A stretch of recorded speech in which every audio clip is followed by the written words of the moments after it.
You ask Tiger to solve. This deals with linear equations with one unknown. The final result is a equals -10. Let's solve it step by step. Group all a terms on the left side of the equation. Subtract 2a from both sides. Group like terms. Simplify the arithmetic.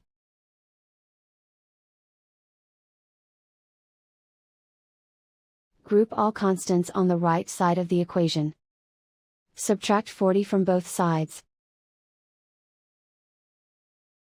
Simplify the arithmetic.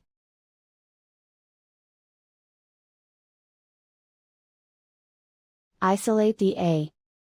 Divide both sides by 4. Simplify the fraction. Find the greatest common factor of the numerator and denominator. Factor out and cancel the greatest common factor.